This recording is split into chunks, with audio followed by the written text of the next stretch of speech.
नमस्कार। आज हम सुनेंगे जान लेनी और जख्म ठीक करवाया।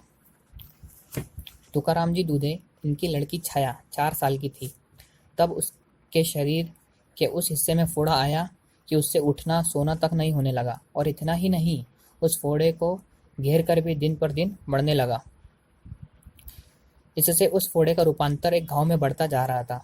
उस कारण उस बच्चे का खाना पीना तक बंद हो चुका था। डॉक्टर इलाज बहुत सारा किया पर उस पर कोई फर्क नहीं पड़ा। इसलिए तुकाराम जी के दिल में विचार आया कि ये कर्णिका तो फोड़ा नहीं। इसलिए तुकाराम दूधे अपनी बेटी को अपने रिश्तेदार के यहाँ खेरगांव में ले जाने को सोचने लगे। खेरगांव में उसका रिश्तेदार जानकार भी था और वैद्य भी था। तुकाराम दूधे तो वैसे बाबा के भक्त भी थे, लेकिन उन्हें अपने बेटी की तबीयत की वजह से उन्हें बाबा के पास जाने की सूझबूझ नहीं रही।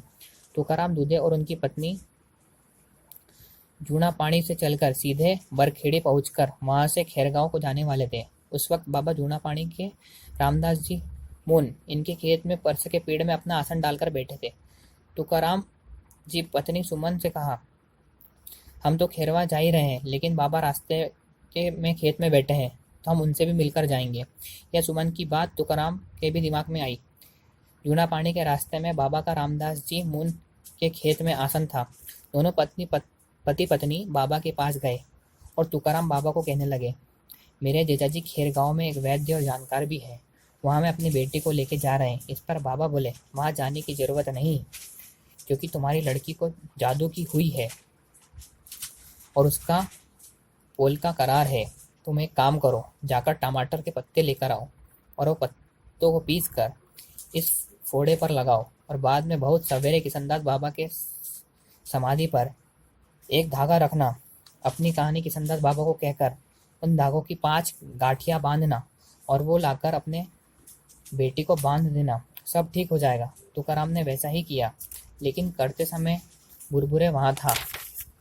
उसने तुकाराम को कहा, तुकाराम तुम समाधि पर क्या कर रहे हो? तुकाराम अपने घर चुपचाप चला आया। बाबा ने जैसा बताया वैसा सब कुछ तुकाराम ने किया। इससे अपनी बेटी का फोड़ा फूट गया और उसमें गंदा रक्तस्राव होने लगा। छाया उठ बैठ गई और उसे अच्छा लगने लगा। दूसरे दिन तुकाराम और बुरबुरे साथ में बाबा को खबर देने बाबा के पास गए तो बाबा ने बुरबुरे को गालियां देनी शुरू कर दी। तुम्हारी मेरे ऊपर कितनी श्रद्धा है तो मुझे मालूम है। जब तुम्हारा लड़का मर रहा था तो तुम मेरे पास आए नहीं। वो बचने का तो मर गया। तुकाराम जी की मेरे पर पूरी श्रद्धा है, इसलिए मुझे उसकी बेटी को बचाना जरूरी था। इस तरह बाबा ने तुकाराम जी की बेटी की जान बचाई।